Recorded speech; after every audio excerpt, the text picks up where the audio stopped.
I know you're out there. I can feel you now. I don't know the future. I didn't come here to tell you how this is going to end. I came here to tell you how it's going to begin. I'm going to hang up this phone, and then I'm going to show these people what you don't want them to see. It's part of UK law anyway, with the one I'm looking at on Wikipedia. And you know, when I'm looking at it, it's called the Terrorism Act 2000, right? Before we'll go into that, it's just weird how it was applied to UK law, you know, a year before 9/11 already, you know, and everything that happened after that, you know, that's something that you ask yourself, because, you know, 9/11 started a year after that. Anyway, it's the first number of general terrorism acts passed by the Parliament. You know,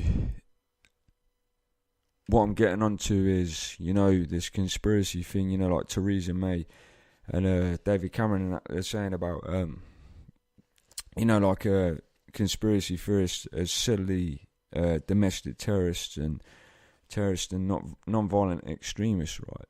And that ain't right, you know. Just looking at that, you know, when you look at the definition, right, terrorism itself, right, and this is from the Terrorism Act 2000, and this is from the law, right. It says, which is shown in the video, in this act, terrorism means the use of threat action where A, the action falls within subsection 2, B, the use or threat is designed to influence the government or an international government organisation, or intimidate the public or a section of the public, and C, the use of threat is made for the purpose of advancing a political, religious, racial or ideological cause, right? That ain't right, you know, because that's basically saying threat of violence, right, and intimidation of the public or government. Well, you listen to someone like David Icke, Alex Jones, all those channels, right? And you ask yourself if any of those dudes, you know, even speak about, you know what I mean, imply threats or anything, you know, because, you know, when it comes to, you know, the ideological cause, right, even religious or racial, right, you know what I mean, and advancing any of those, you know, from that you've got to refer back to, you know, in this act of terrorism means the use of threat of action where, you know, it comes to use of threat, design and influence of the government or intimidate the public. Violence or intimidation, well, people like them, they don't even use it, you know, anyone like me. So, you know what I mean, that already, you know what I mean, that's already a fuck up on the Terrorism Act 2000, you know, because that's not terrorism already, you know. That can't be applied if that law was, you know, invoked to whatever, 2000, right? And then number 2, it moves on, action falls within this subsection if it involves serious violence against a person. Well, none of us do that, you know, in the UK. Me and David Icke, you know, I'll class myself as a second what they call conspiracy theorist, what they call an extremist. B, involves serious damage to property. Well, neither of us have done that. Endangers a person's life other than that of the person committing the action. Nah, doesn't do none of that, you know. D, creates serious risk to the health or safety of the public or the section of the public, you know. None of that, you know.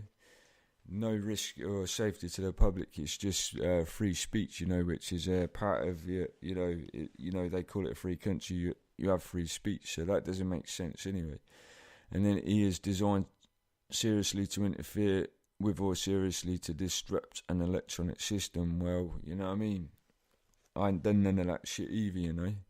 And as far as I know, David Icke, you know what I mean, that's already another thing that, you know, that makes this supposed law they're trying to bring in, you know, calling conspiracy theorists extremist domestic terrorists and terrorists themselves, you know, because, you know, it contradicts the law that was written in 2000.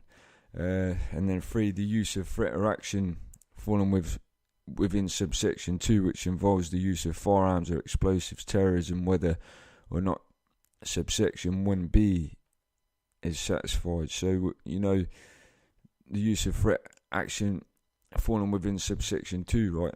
Action falls within the subsection if involves a serious violence, no violence. Involves serious damage to property, no damage. Endangers a person's life, no lives endangered. Creates a serious risk to the health or safety of the public, no health or safety to the risk to the public. Is designed seriously to interfere with seriously or disrupt an electronic system, none of that, And no firearms or explosives. And that's saying it's terrorism, so that already contradicts what they're saying about this.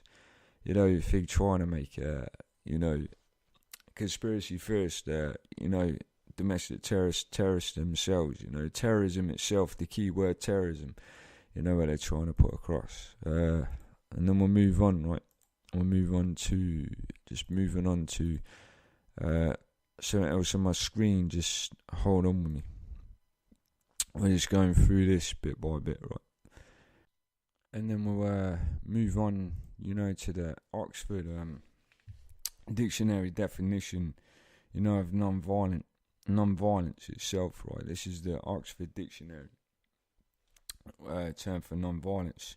Mixed with terrorism, what makes it make no more sense than, the word terrorism itself, It says to the use of peaceful means, not force to bring about political or social change, right?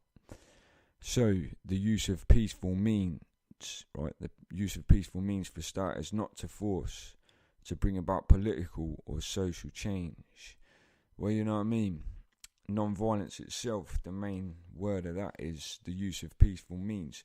That just contradicts what they're saying even more, And non-violence itself, it says a lot, especially when one of the words involved with this terrorism act, which classes it as under the law of terrorism, is supposedly violence. Well, how can they say non-violent terrorist? It doesn't make sense, It just doesn't make sense. And if they really think, making that statement, is gonna, they really must not have the brains. They, even I can work that out. If they can make that up to try and convict people like me and David Icke especially, but they must have small brains, because, it just doesn't make sense. But we'll move on anyway, and we'll move on to other stuff, right?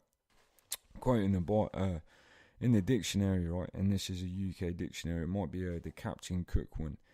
It's Anno Encyclopedia Britannica, right, 2011, right, and it's saying the definition of terrorism. It says at the top, terrorism is so complex that even the UN doesn't have an official definition of it. Well, we can refer back to this UK Terrorism Act, which is basically a law they wrote in 2000, right, and that's how it was put down.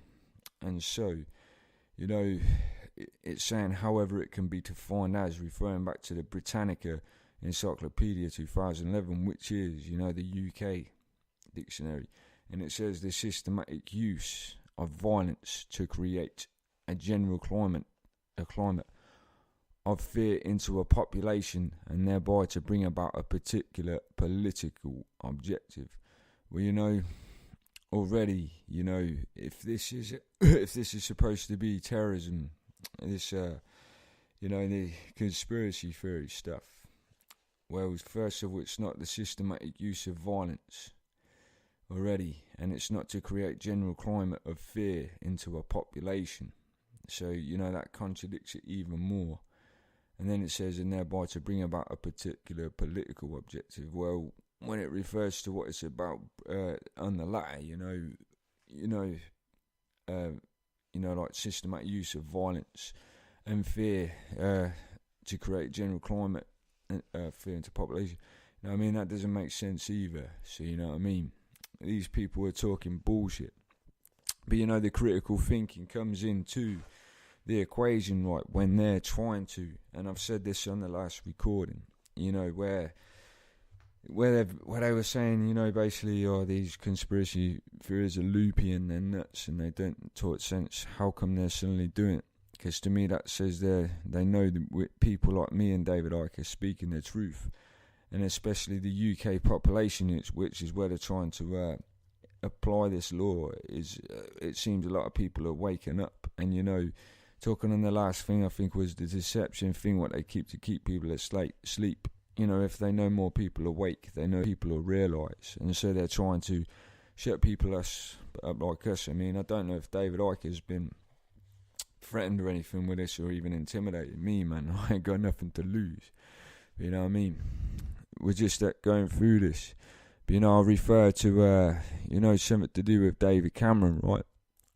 And where, you know, this was a few, I don't know how long it was ago, probably last year, around, you know, last year, definitely 2014. There's an article somewhere, you know, before where he, you know, was actually using the term conspiracy theory to what we're going to move on to do with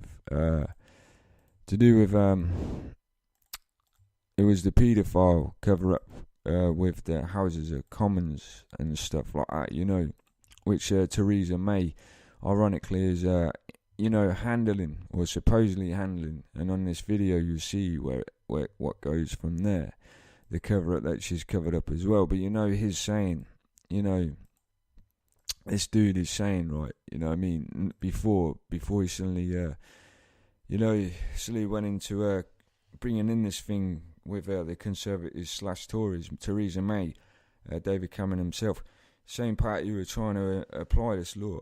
You know, Cameron attacked bisexual abuse victims after calling claims of Home Office cover-up a conspiracy theory. You know, he was basically saying, you know, this was probably, I can't see the date on the article, but, you know, I'll leave the screenshots. But, you know, he was saying the claims of Home Office cover-up of, you know, like the cover-up of investigating these paedophiles in the Houses of the Parliament was a conspiracy theory. You know, that makes him look like a hypocrite, right? Because, you know, later on, right? Yeah, look, I see it. It's actually on the screen. It says 12th of November 2014 when he said this, right? And, you know, not long after now, right, has been saying something absolutely different. Now he's been saying suddenly, you know what I mean? He's using the word conspiracy theorists, which he refers to, you know, as, you know, conspiracy theory means just a load of bullshit, right? What he's putting on the quote of this news article that I'll put on the video. And then suddenly he's saying, when it comes to things, conspiracy theory means it's extremism and terrorism and a threat to the public and all that shit. When it comes to, you know what I mean, talking about anything, exposing false flag operations, you know, basically, which the word theory comes along, and conspiracy asking questions, what doesn't make sense, theory. There's no proof to it. He even probably defined that as what it was. But now suddenly, right, is saying people like me and David Icke, who are what these people he describe as, are a threat and we need to be punished as domestic terrorists and all that shit. So, you know what I mean? You got to ask yourself if that makes sense after what I've just said to the end. You know what I mean? I know what makes sense, but ask yourself what he's saying makes sense to Theresa May. You know, hypocritically, you know, the people, especially Theresa May. You know what I mean? This lady is talking about, you know what I mean, calling people like me and him criminals, right? And yet on this video you'll see that she's covering up, you know, a paedophile investigation and ringing the Houses of Parliament to do with MPs and, you know, like the royal family and stuff, man. You know, it's hypocritical, you know what I mean, of criminals to call, you know what I mean, people who aren't criminals. And, it, you know, it reflects the psychological reflection, you know, of they're actually reflecting their guilt by putting it on people who are innocent by doing that.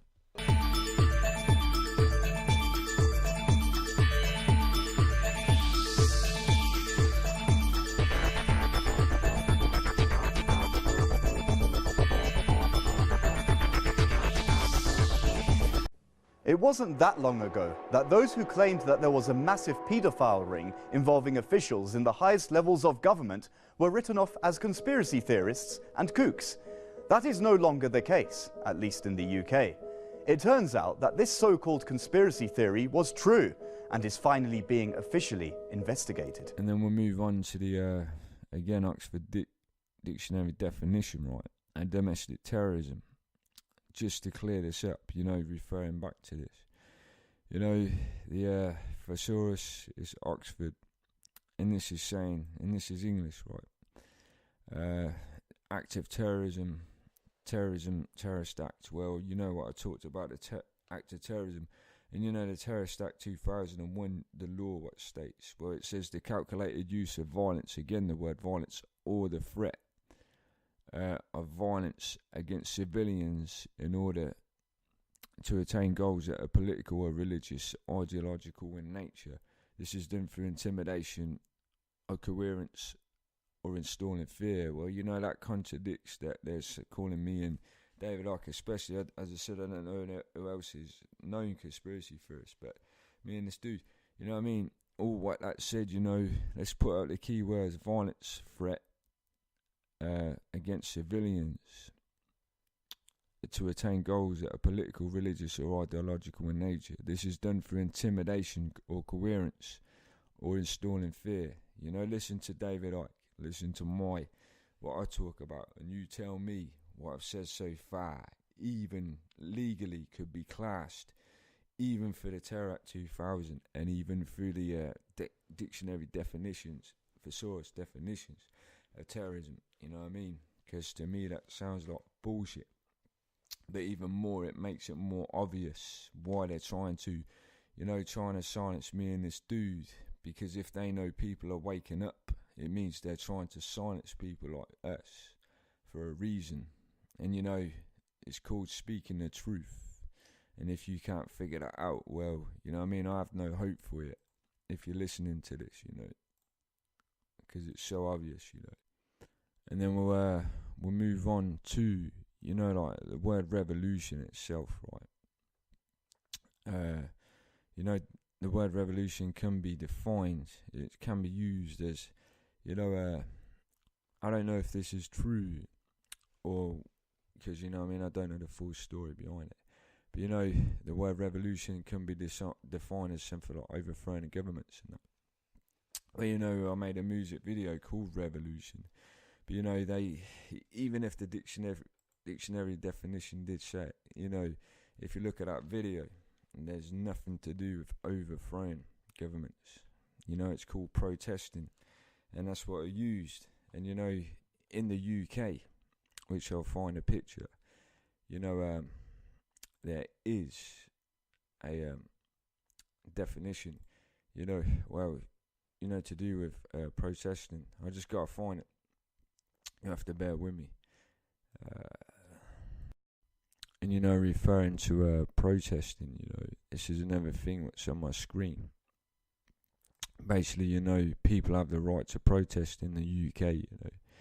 The right to protest is perceived human right arising out of a number of recognised human rights, while no human rights instrument, stuff like that. Doing my screen. Basically, the right to protest. Let's go back. Basically it's non-violent, and it's to do with freedom of speech, right? Which is part non-violent freedom of speech. So my video shows no violence. All it shows is people protesting, and therefore revolution, the song, it could be twisted around. But what I like about which we'll move on to Low Key soon, and the connection with me and him, and Dangerous as well, but especially me and Low Key. The dude says on, I think it's a terrorist track, I think it's the first one he makes without the question mark on it. It says, I scrutinise governments, you scrutinise songs. And it's true, if they scrutinise his songs, and if they did to me, so if they did, maybe they were psych, but what I mean? I'll refer this back to why aren't they scrutinising people that they get their police forces to arrest drug dealers, gangsters and all that stuff they talk about being illegal, when they've got people rapping about that, even in the UK mainstream and shit like that, or even UK scene, rapping about guns and drugs and killing and crime. Why are they not scrutinising those people? Because I've never heard any of those people being scrutinised. Even convicted for their songs talking about all that stuff, drugs, violence, especially when they talk about terrorism, and this is where we can refer to, low-key, low-key a political activist slash MC like me. I don't know if they did do this to him, but I would have said the same thing as what was on that track, compared to him, low-key, this dude, right? He just raps about, exposing crime, political activist, but doesn't rap about guns, crime, selling drugs and that, and stuff like that. So, why weren't they convicting the people? As I said, they talk about,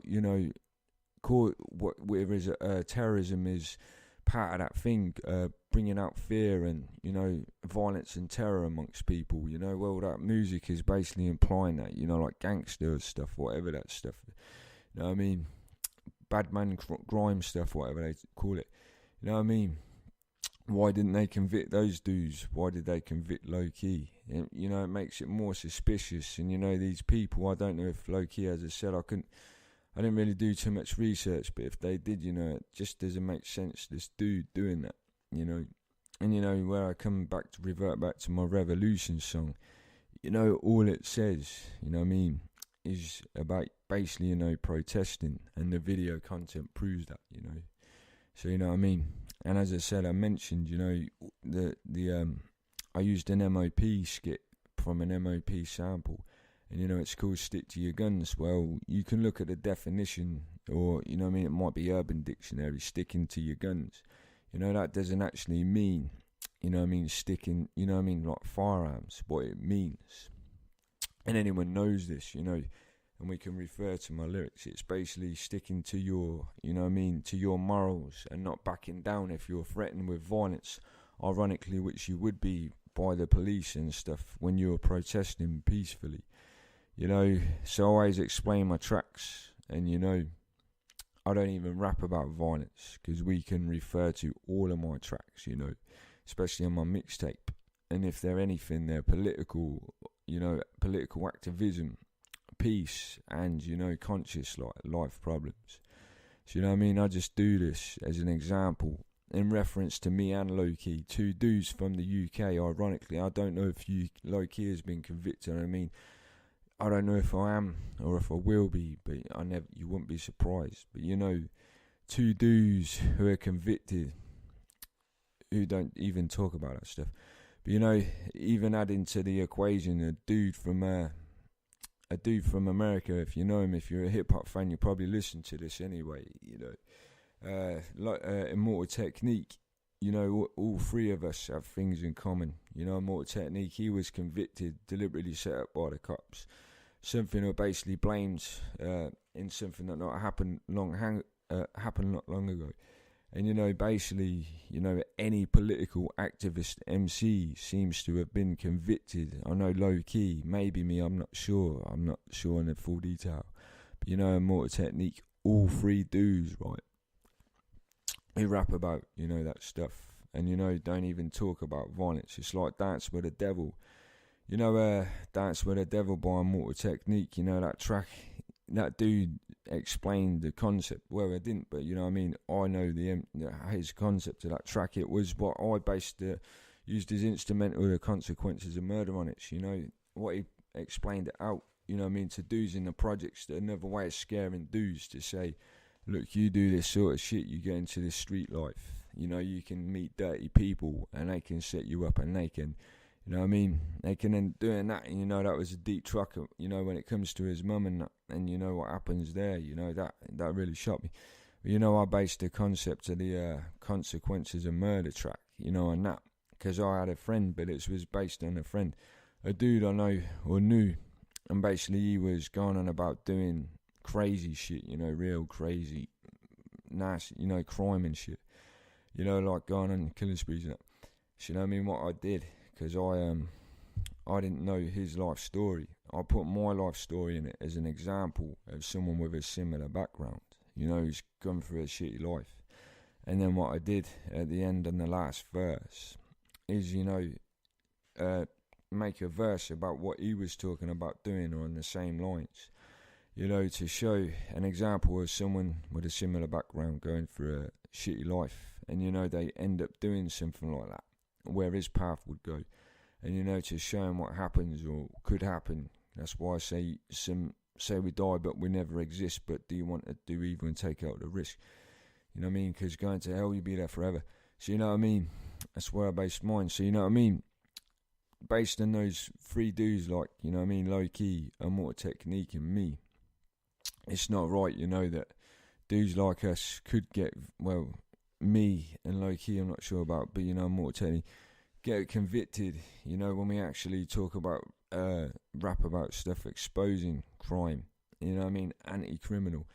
And yet, as I said, people like 50 Cent, and I don't know any crime artists, but I'm sure there's a lot, you know, talk about, you know, shooting people, killing people, selling drugs, doing crime, and, you know, who actually inspire youth into doing that and brainwashing to mimic them, don't get convicted. So, you know what I mean?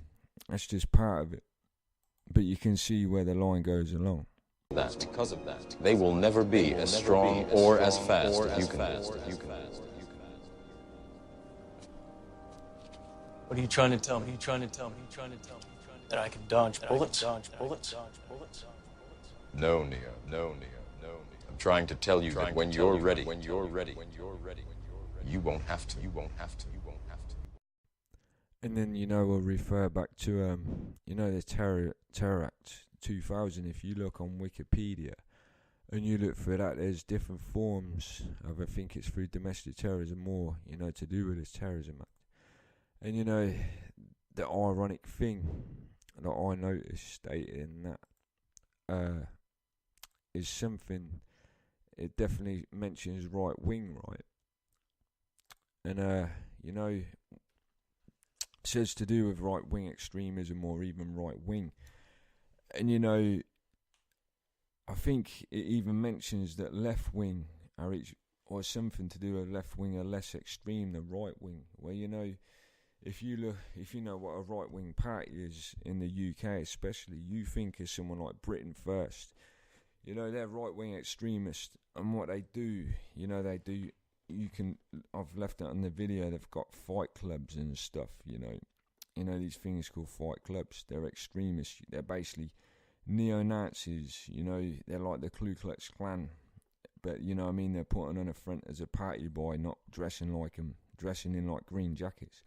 But, you know what I mean, I'm looking at this article, right, you know, with something to do with Tony Blair and the opposition, you know, Labour versus the Conservatives, right? And, you know, I've even seen the definition myself, which says this about Conservatives. It's actually saying Conservatives are a right-wing party for starters. Now, that doesn't make sense, does it? You know, especially when, you know, supposedly, David Cameron and Theresa May are saying this terrorism thing, and they supposedly know what the definition of it, unless they're so fucking dumb, right?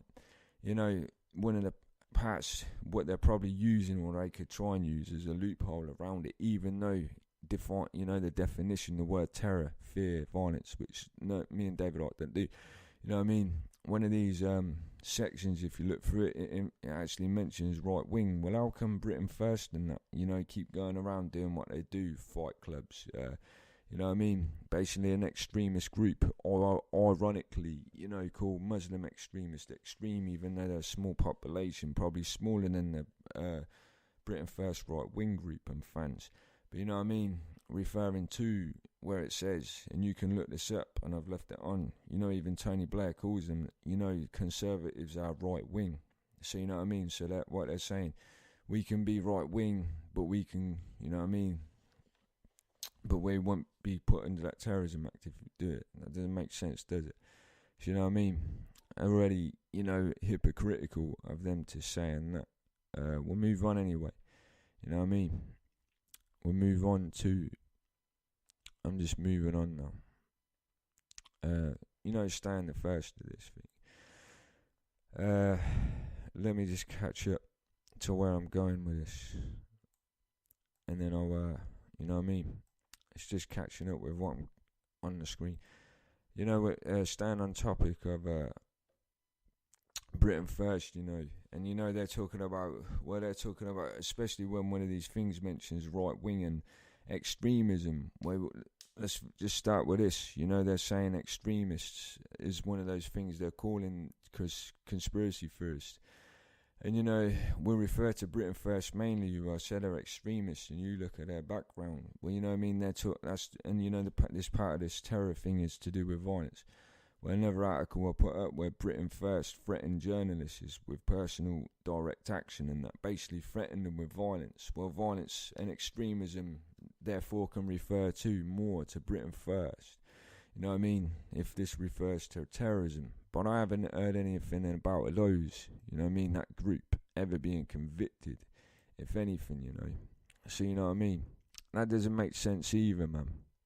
Even more when you look into it, you know. Another one from London 24, what I found, far right, Britain first Brick Lane march ends in violence. That's another one I left on there. You know, as evidence to say, look, how come these people aren't being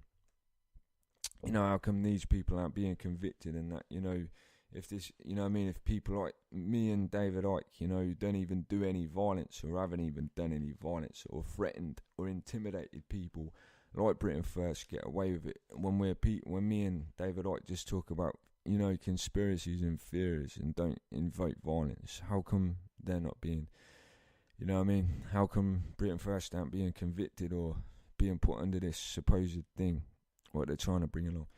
And you know, there's another one from the Daily Record, Spike Club race hate group who target Muslims organise street fighting sessions, you know, like a fight club, right? You know what I mean? Well, that's already extremism and violence there, you know.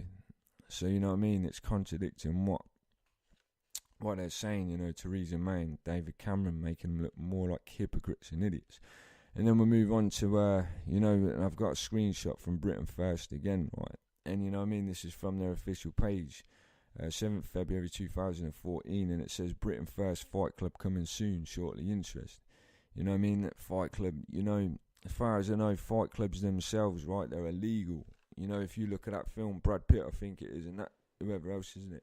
You know, that film is based on illegal fights on the underground. You know, it's not like, you know, licensed boxing matches and that, you know, people betting shit like that. I think it's like something on Snatch as well, like the bare knuckle boxing and that, which, ironically, Brad Pitt's in again and that. But, you know what I mean, it's basically illegal, you know. It doesn't say Britain First Boxing Club and that, it says Fight Club. So let alone that's illegal and that. And I haven't even heard of these people, Britain First, even being done. And yet they're doing all the things, you know what I mean, that will make more of them domestic terrorists and all that bullshit, or extremists, you know what I mean, what Theresa May and David Cameron are saying are, you know what I mean, compared to me and David Icke, who don't even do that shit, you know what I mean. So, you know what I mean, sometimes it just takes a dude who's, you know what I mean, can outsmart these people, and he ain't even got the fucking, you know what I mean, they haven't got the education they supposedly have. So we'll move on anyway, you know, I'm just going through the video, man. Yeah, then we'll move on to this, to do with this thing, you know, to do with Theresa May. Mainly her, but you know, David Cameron's on this, who I previously mentioned. You know, we'll talk about this paedophile ring and this stuff to do with the Houses of Parliament, you know, which David Cameron and Theresa May are part of already. And where they're, you know, basically, let's start with that, they're covering this up, like I said at the start, you know. But, you know, we'll start on this, right. And basically, put across, you know, when I refer to, you know, especially to do with, you know what I mean, David Cameron says, which will show in this video, is called, where before he was saying, the people who were saying the accusations of MPs, saying their accusations for starters of MPs being paedophiles, you know what I mean, were conspiracy theorists. And then ironically, he's calling people like me and David Icke suddenly extremists if we talk about, you know what I mean, exposing what could be possible crimes based on conspiracies and theories. So, you know what I mean? And then Theresa May, you know what I mean? In this video that I'll leave on here, basically it shows, you know, that she's, you know what I mean, covered it up. A lot of news articles have left. It's to do with the royal family as well, you know, not just the Houses of Parliament, on which I'll follow on to that, you know. You know, it's been shown she's been stalling it and covering it up, basically, avoiding it, you know.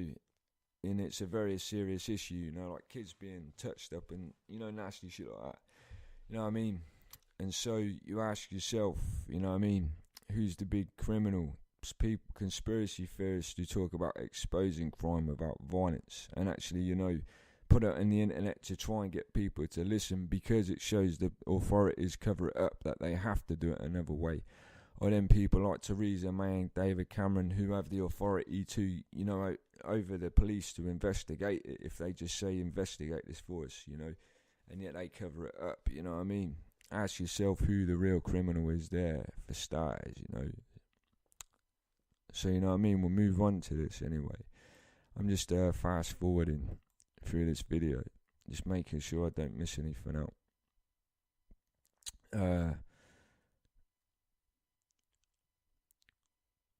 So, you know what I mean? There's a lot of things, you know,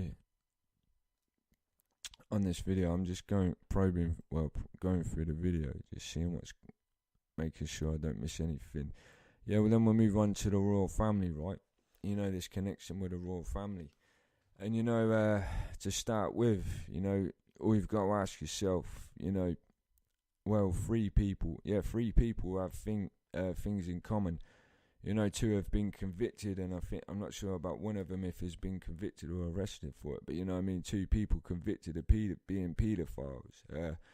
Jimmy Savile and Rolf Harris, you know, and then Cliff Richard, they're all sirs. They've all been knighted by the Queen already, you know.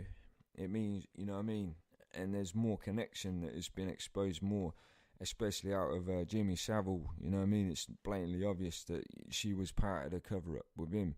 You know, Rolf Harris, I've left the picture, you know what I mean? I remember this on my TV years ago. Another dude who was knighted by the Queen.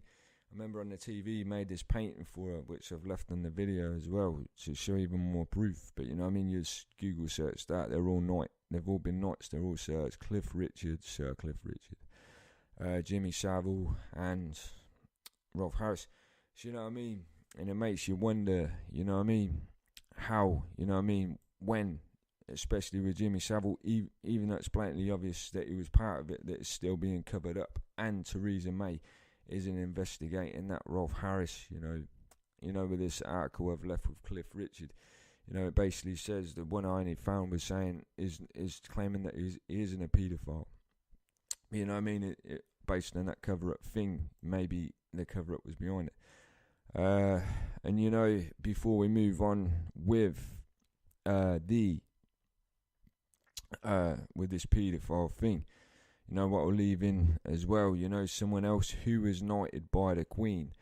And you know, I left that clip on that last video, what I made, right, with Sir Ian Blair. He was knighted as well, Police Commissioner of Metropolitan Police, you know, where it shows him making a statement, you know what I mean, slipping up basically, you know what I mean, saying there's going to be 4 Muslim men before it happens, when apparently it was a surprise attack and no one expected it. So how did he know? You know, you need to watch the 7/7 ripple effects to actually look at that, and you'll see. So you know what I mean. And this is conspiracy theory. This is asking, how did he know that, and what are the chances? You know, if London could survive the Blitz, it can survive 4 miserable bombers like this. I'm not saying there are 4 bombers, 4 miserable events like this.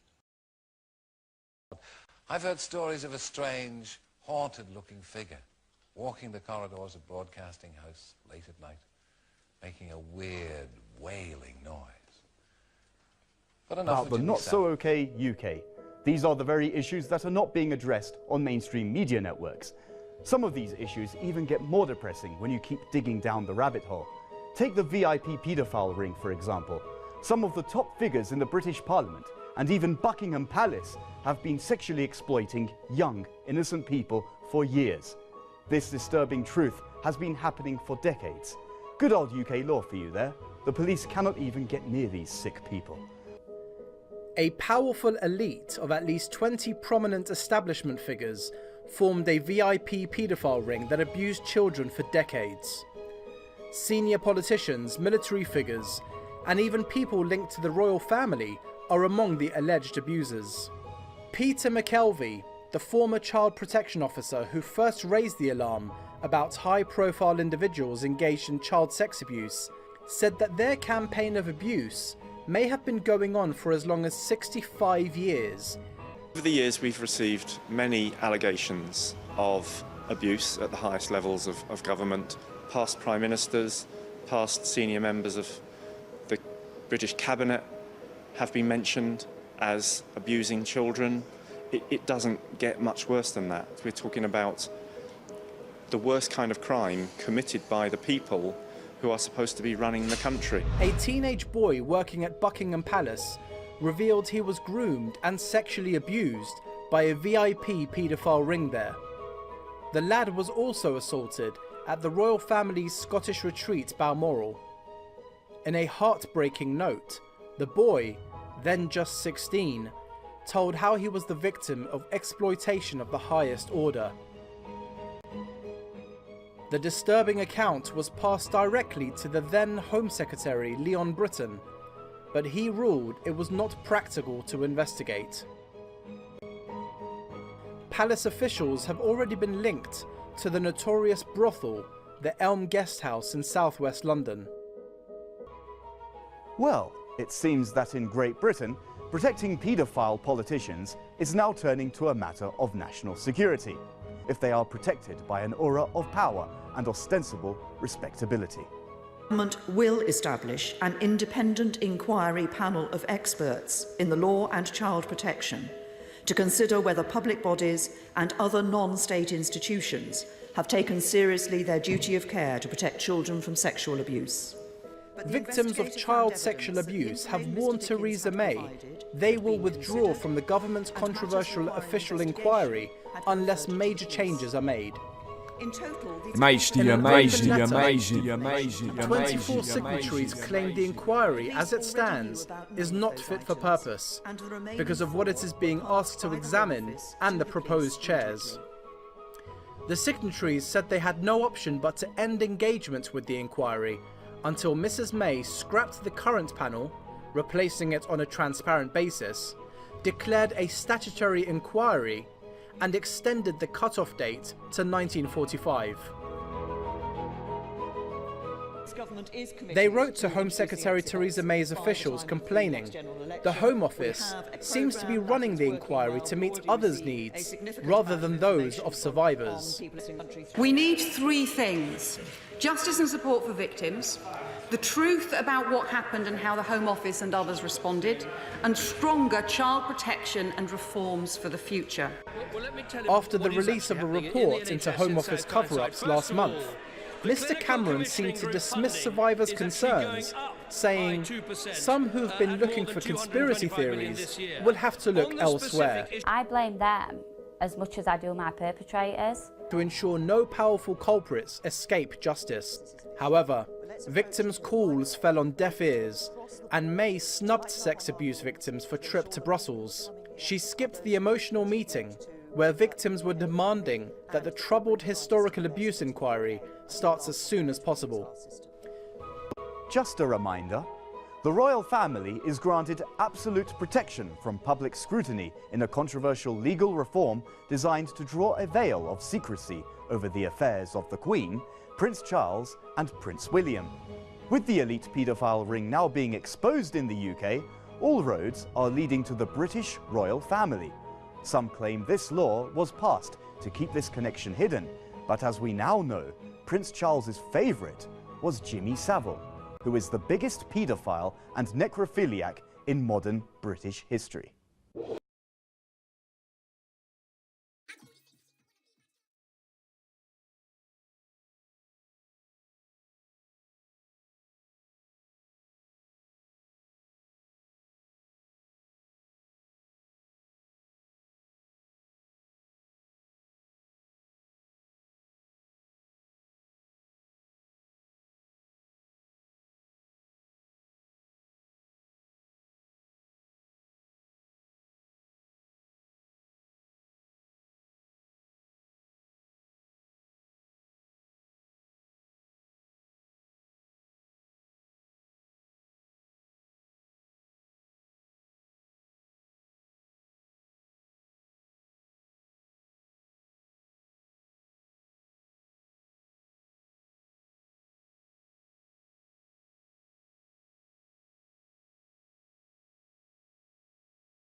And then we're moving on to this thing, you know, I referred to on an old recording before.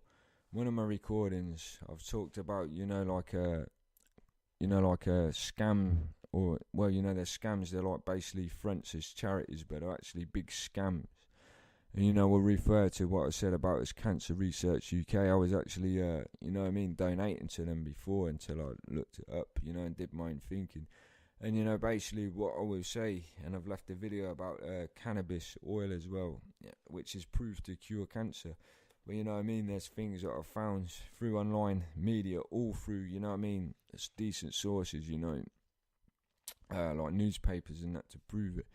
Well, basically, let's just say Cancer Research the UK, which I found on their own site, you know, basically they're saying, you know what I mean, what was worth left on the screenshot of the videos. First of all, they lie and say there's no cannabis is, you know what I mean, it's not proved to cure cancer, which is a lie for starters. And, you know, and then they talk about all these 100 new prescription drugs, you know, trying to make it out that they're still trying to find out a cure, basically, which you literally see on the screenshot. You can even visit their site, you know, and, you know, that makes it more obvious that it's a scam front to make more money. When the, you know what I mean, when they're putting cannabis oil at the bottom, even if they're using it, they're trialing it, making it out as if it doesn't work, and even stating on their site that it's not proved, even though it has been. You know what I mean, it makes it more obvious, you know, that they're actually, you know, scamming people who donate to them, you know what I mean, by lying to them. You know what I mean, using that, because as I said, you do your research, do your own research. As I said, everything I say, always do your own research. You've got Google. And then, as I said, you will find, you know what I mean, there's proof. You know what I mean, even, you know what I mean, loads and loads of people who have been cured by cannabis or more than prescription drugs, especially ones like the ones they're mentioning they're using as supposed cures for cancer, you know what I mean? And you know why? Do you know why? Ask yourself, even ask yourself why before I explain it. Why do you think they're doing it?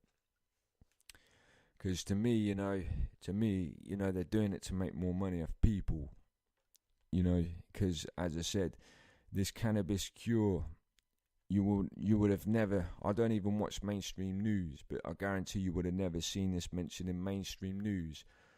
You know, like media and newspapers for starters, like everything else, like these conspiracies that go on about, which question official stories.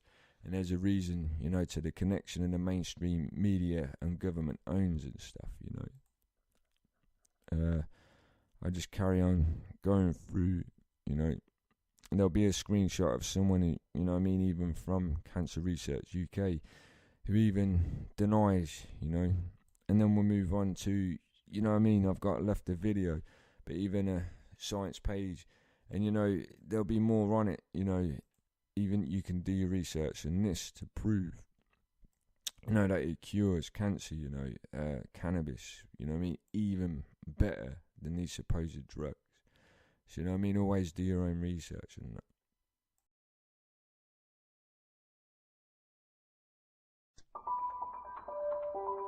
Intriguing answers started appearing in the early 90s when researchers pinpointed receptors in the brain and the body that bind with the cannabinoids. Receptors can be described as locks on the surface of a cell, and when the correct key binds with the correct lock or receptor, it opens the door and delivers messages. Sometimes the message is that the body is feeling pain. Other times the message may be that there's an invader and the immune system must attack. Scientists located two receptors, cannabinoid receptors, one called the CB1 receptor, mainly in the brain, and the other is the CB2 receptor, which is mainly in cells of the immune system. The CB1 receptors are extremely abundant in the brain, but they're also found all over the body in the major organs, the heart, the liver, kidneys, and pancreas. As the CB2 receptor can act like a target for the cannabinoids. Once they bind with the receptor, they can tell the cancer cell to die. So basically telling the cells basically to commit suicide, and that's what they do. And we demonstrated that that would be the mechanism by which the cannabinoids can kill the cancer, and therefore it can be used effectively as an anti-cancer agent. Dr. Nagar-Katti and his researchers were able to eradicate almost 100% of the cancer in test tubes. but they were skeptical they would see similar results when they moved on to tumors in mice. To our surprise, we found that almost 25 to 30% of the mice completely rejected the tumor. They were completely cured. And in addition, we found that the remaining mice also, there was a significant reduction in the volume or the size of the tumors as well. The lab results have been so promising that Dr. Nagarkoti is beginning clinical trials with leukemia patients.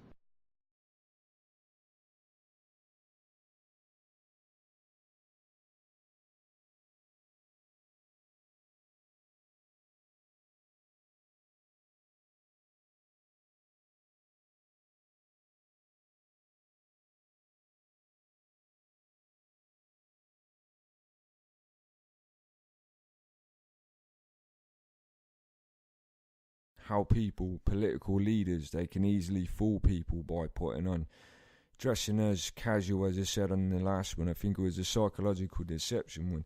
Dressing casual to look like people's people, you know, ask yourself why they, when you see them how they're dressed with a smile, looking casual, how do you see them? You know, even in suits, how do you see them as political leaders? But, you know, on this video again, I've got a picture of Theresa May. You know what I mean? She's smiling and that, you know. I wouldn't say she's pretty, but you know what I mean? You know what I mean? She looks right, but you know what I mean? When you look at this picture, right, you know what I mean? And this comparison thing, or, you know what I mean? You'll see two different pictures, right? You see her smiling, looking innocent and that.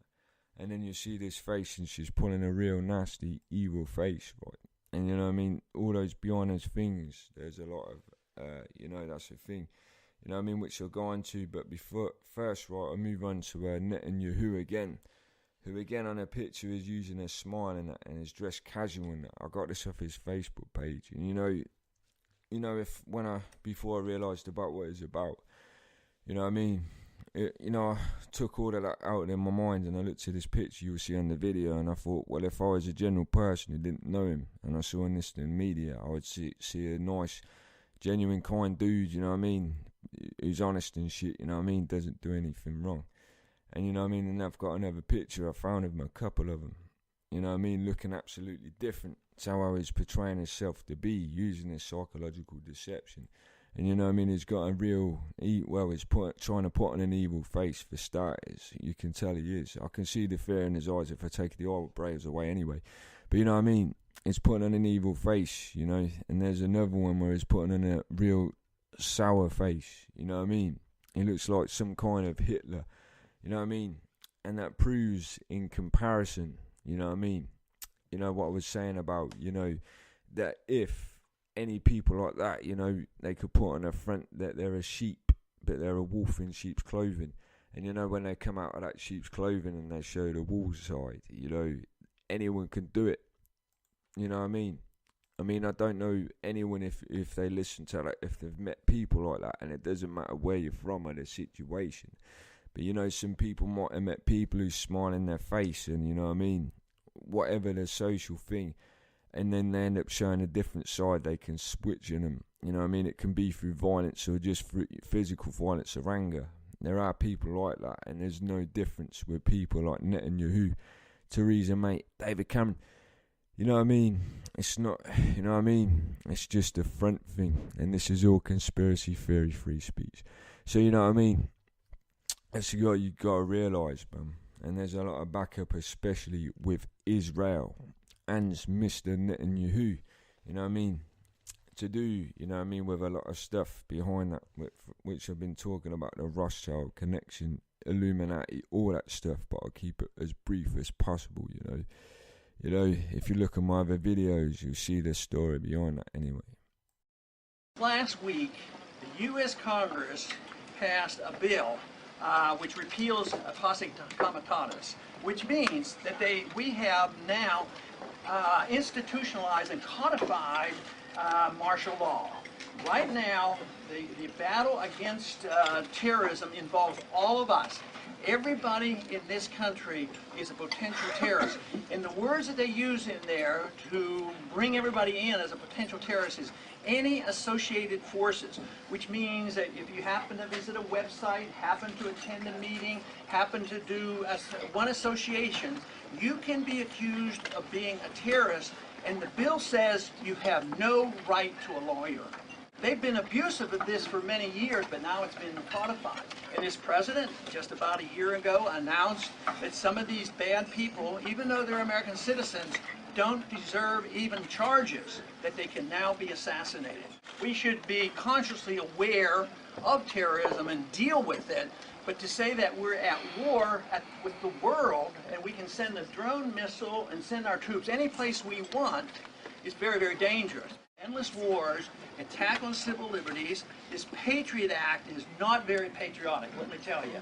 It's an invasion of your privacy, and I often wonder how many members of Congress would have voted for the Patriot Act if it would have been called the repeal of the Fourth Amendment. Big government is alive and well, but the grassroots are waking up. Men in Kevlar vests and helmets, camouflage, carrying automatic rifles, moving in tactical armored vehicles. These aren't American troops on the battlefield, but police in Ferguson. One observer says he thought he saw police in an MRAP. An MRAP is a mine-resistant ambush-protected vehicle. It's built to withstand armor-piercing bombs. This is not something that we need in American communities. But Kara Dansky of the ACLU says more than 500 MRAPs have made their way from Afghanistan and Iraq to local police forces in America just over the past couple of years. And then we're going to move on to martial. You know, this thing to do with martial law. What I've put on this video is, you know what I mean, basically Republican presidential candidate Ron Paul on this video is explaining about martial law, you know, and you can do your research and, you know what I mean, what martial law is if you don't know what it is. But if you saw the news around last year, what happened in Thailand, you know, that can easily be implied. You know what I was talking about, the New World Order. You know, the New World Order, to make it more realistic sounding, to make it more realistic instead of you thinking, oh, Illuminati, devil worshippers. Just think of world martial law, you know, where a one world government, you know, just, you know what I mean, without all the Satanism and all that shit involved, just some kind of one world government, you know, saying, you know what I mean, to the world, here's a world martial law, you know what I mean? You know, and if you know what martial law is, basically you're dictated to by that government, and the police who are running that country, they basically turn militarized, which will follow on from that. You know, they suddenly telling you what to do. There's no democracy involved. Democracy, what they call where the government listen to you, is turned around. It's taken away, and that can easily be applied. And I don't know if the ideas come from, you know what I mean, oh, if there's a World War III and there's a New World Order, no, and if there is a one world government, one world army, no, it'll just be a thing to resolve peace and that, you know, it won't be bad. Nah, there's a reason to all of it, you know, and I guarantee it will be called, let's just call it a world martial law. You do your research and that, and it could be easily done, you know, one country could do it any day if they wanted to, you know. The UK could do it. Say the UK government said there's going to be a martial law across the United Kingdom. Next day it could happen. And, you know, they could be, you know, that all the local police, they could even bring in military like they did in Thailand. And they'll basically, you know, be telling you what to do, even maybe using threats against you of violence if you don't listen to them. Just refer to Thailand, what happened to there, which was recent. And that's easy to imply. So, you know what I mean, when it comes to, if you want to see the New World Order and a realistic side, just think of world martial law, you know, and see it that way. You know, take away the Satanism and that, even though it's involved, you know, Satan worshipping, if you listen to my recordings. And then we'll refer to, you know, this thing to do with, which is showing signs of, you know, an upcoming martial law in the United States of America and that. You know, and this is from media footage and that to do with it. And I've left this on the video as short as possible, just the brief points. But, you know, you can do your research on this as well, you know, to make sure. But, you know what I mean, the police, they become militarized. Conducting minor operations like serving search warrants. They will drive up in an armored personnel carrier, raid a person's home, holding assault rifles, holding people at gunpoint, yelling at everyone to get on the floor. This is an extremely traumatic experience, and we've seen over and over again situations like this where people are traumatized and sometimes people are injured and killed. You know, they're using armoured vehicles for starters, you know, from American militaries, things they used in Afghanistan and that, you know, that's not right already. Military gear, you know what I mean? Even when they, you know, when this police militarisation came in out in the USA, I saw it myself. I think it was cop block and that, you know what I mean? You know what I mean? A lot of people were saying, you know what I mean, now these soldiers in American streets are these police officers, because the first thing they thought was soldiers. Even I did, you know, I think it was a picture of this lady, she's pointing her hands up, right? And these cops, you know what I mean, they look like soldiers for the first.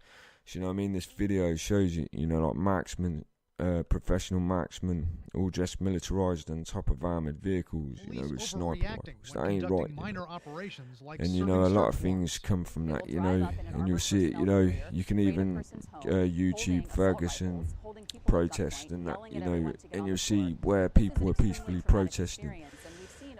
Police, militarised police grenade launchers, you know, which are military grade, you know, you only use grenade launchers in the military. Even if you use smoke grenades, they shouldn't belong to a federal, you know what I mean, police federation or whatever they call it in America, you know what I mean. You wouldn't see that in any other country like the UK where I live in that.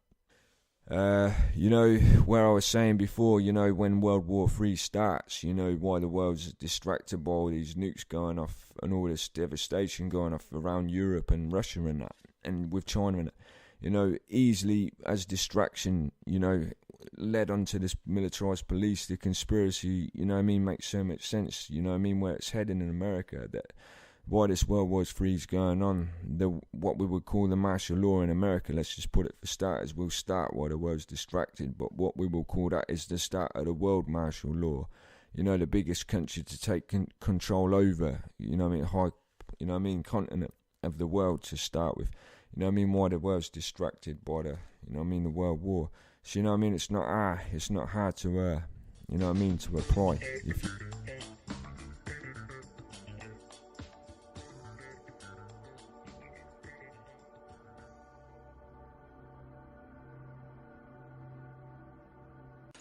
So how come if you or I make up money, it's called counterfeiting, but if the banks do it, it's increasing the money supply? How did the banks get this power? This is Jekyll Island, where in 1910, representatives from the Rockefellers, Rothschilds, Morgans, and other private bankers gathered secretly to draft the legislation that would create the Federal Reserve. Ed Griffin literally wrote the book on what happened at Jekyll Island. Central banks are banking cartels which have gone into partnership with the respective governments in the countries where they operate. And they've been given monopolistic power over the creation of the nation's money supply. That's what the politicians handed to them as a gift, you might say, for the partnership. Now, in return, what did the bankers do for the politicians? They promised to create money out of nothing, now that they've got this legal power to do it anytime the government needs it. And since 2008, we've witnessed the greatest fake money printing run in recorded history. This financial sleight of hand disguises the costs, hides who's to blame, and leaves us as debt slaves working to pay off the bill. I found it revealing that in the same year the Federal Reserve was founded, 1913, the Internal Revenue Service was also established. An income tax was then instigated so you and I would have to pay the politicians' debt plus interest to the bankers. The problem is we have a privately owned central bank system in the United States disguised as a government-owned system. Now, if you look in the telephone book here in the Washington, D.C. area, you look up for Federal Reserve in the blue government pages, it's not there. It's in the white pages right next to Federal Express.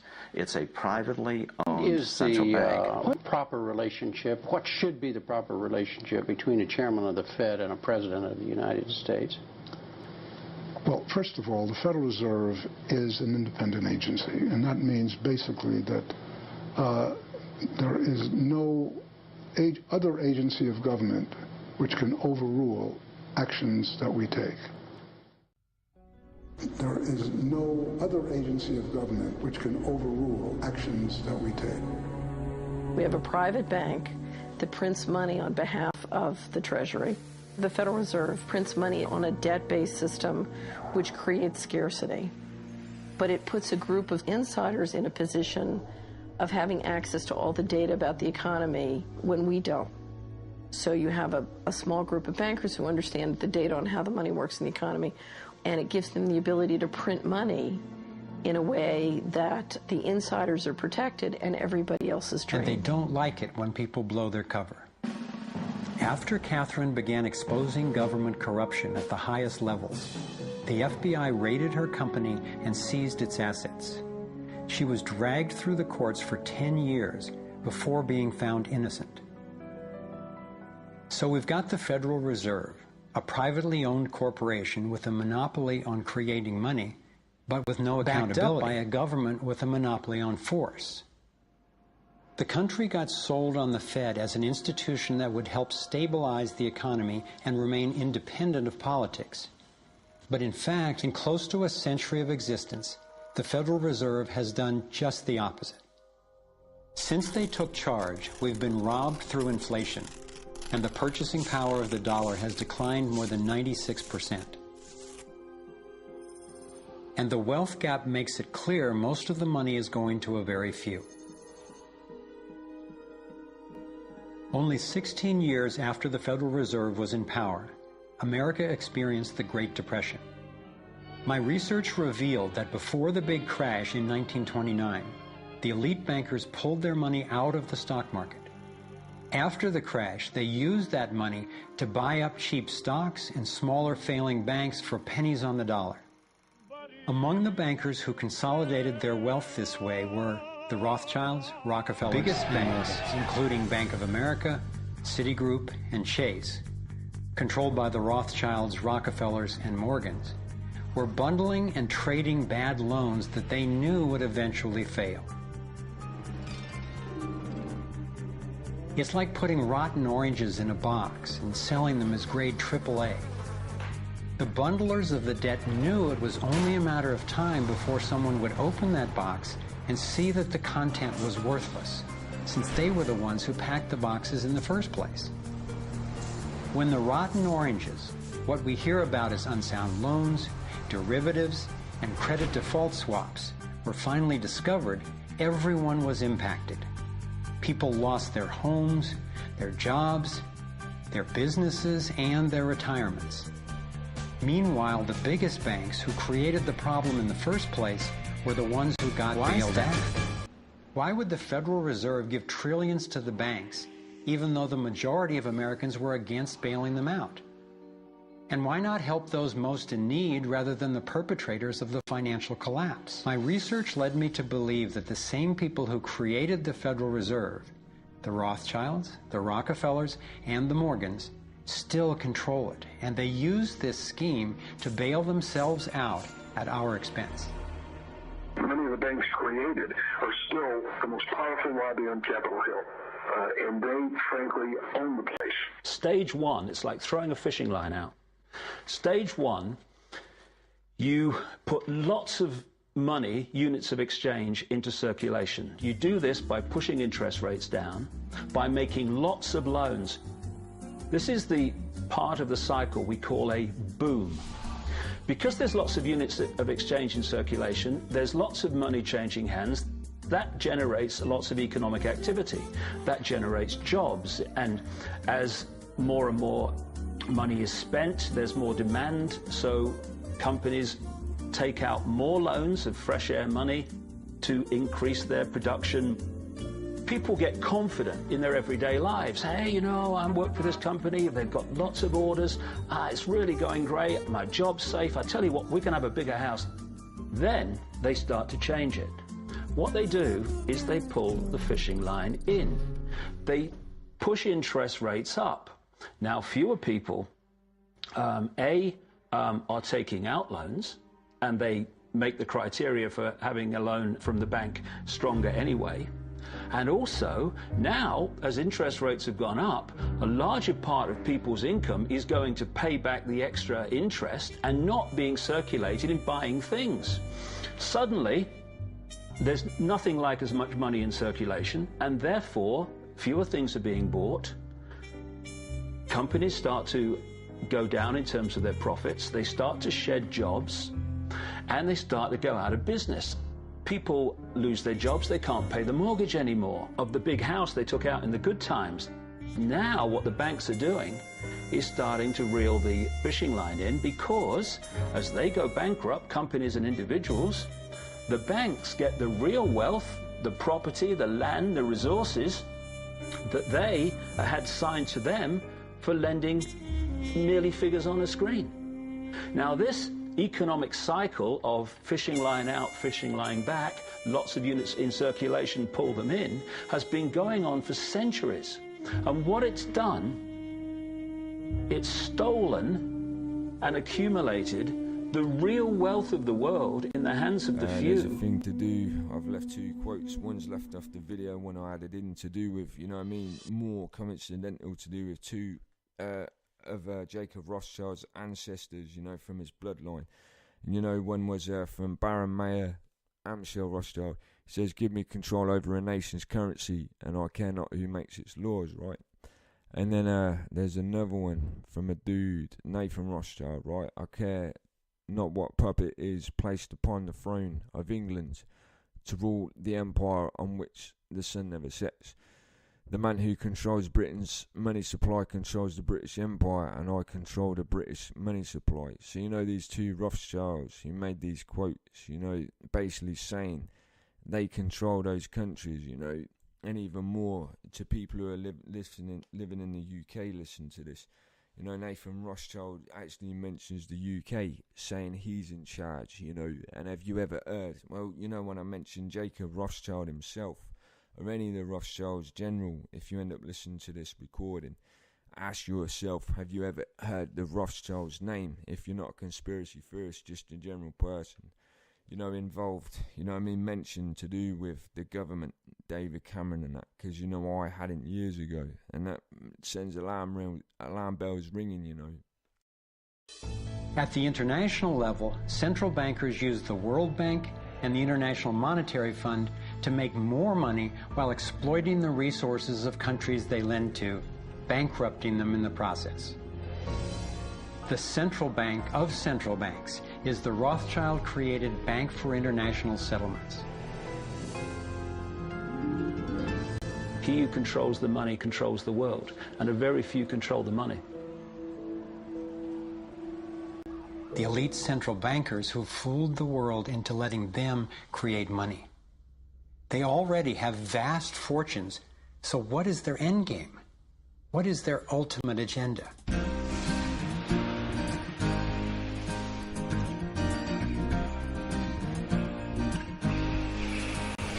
World wars change worlds, and if you have a global agenda, then global problems allow you to offer global solutions.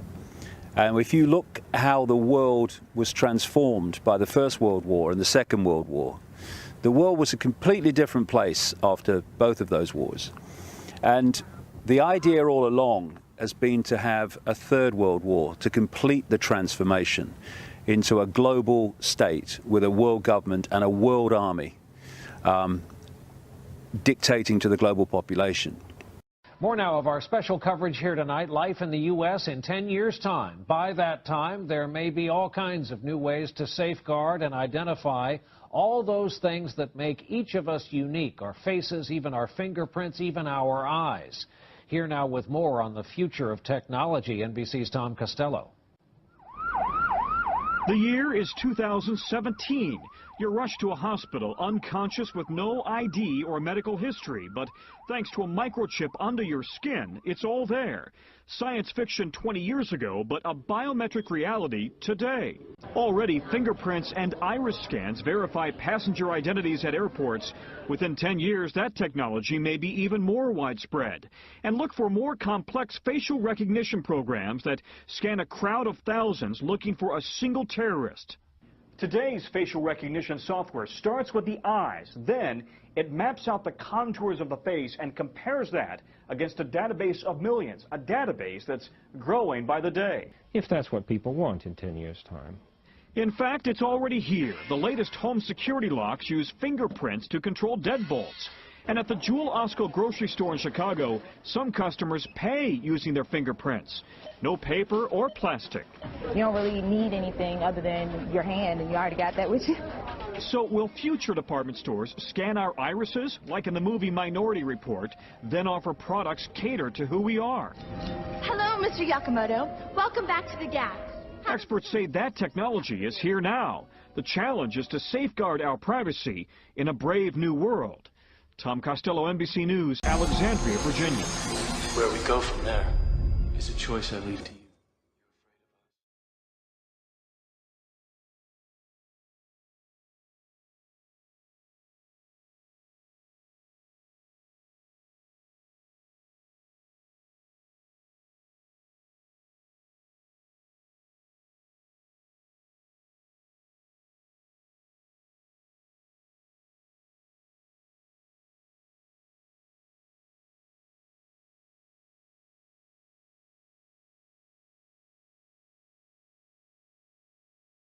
And what I'll do is I'll link on my Facebook page, even the YouTube video, you know, something to do, you know, basically proof. Let's put it across as this proof.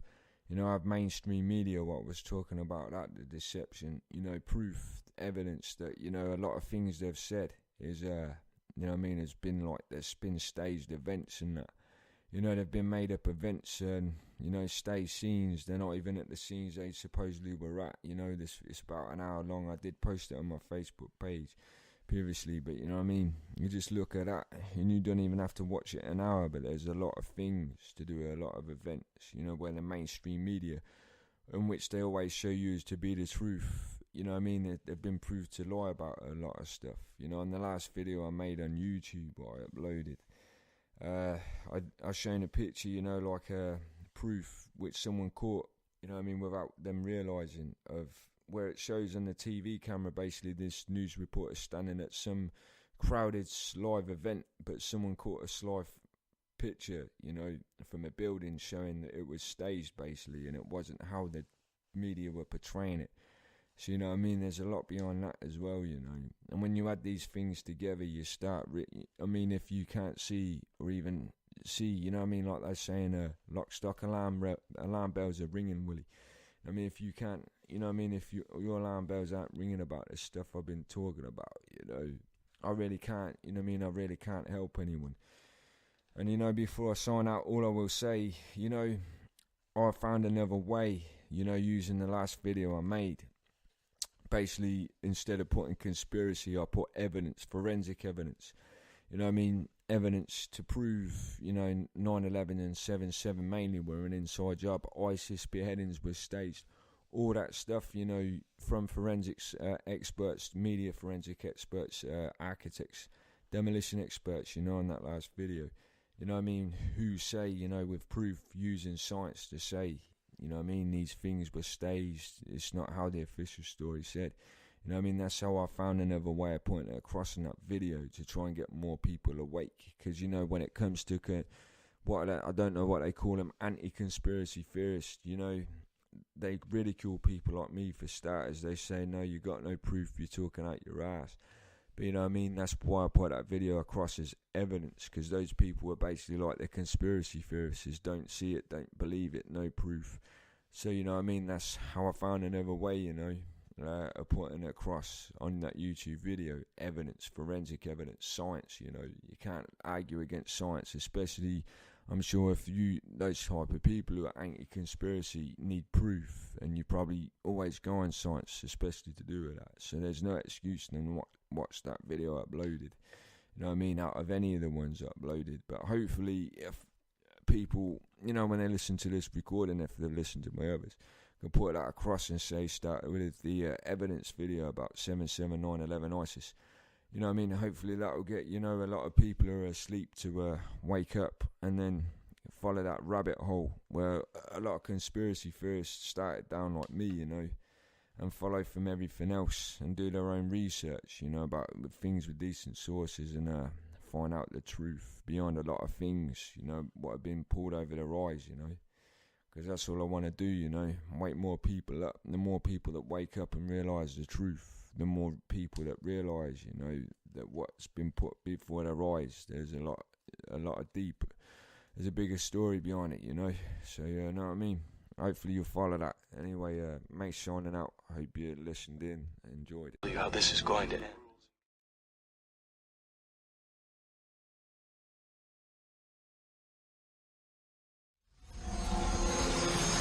Where we go from there is a choice I leave to you.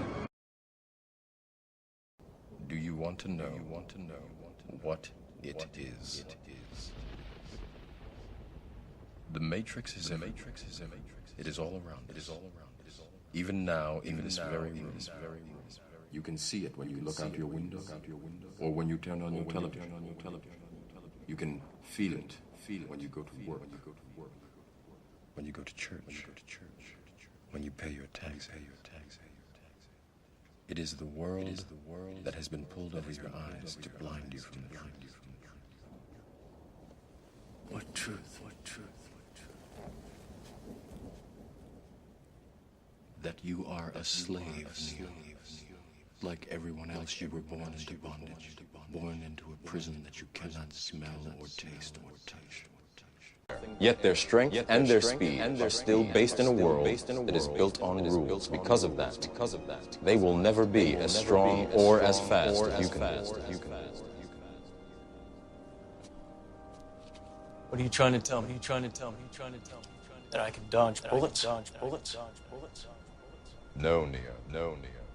I'm trying to tell you that when you're ready, you won't have to.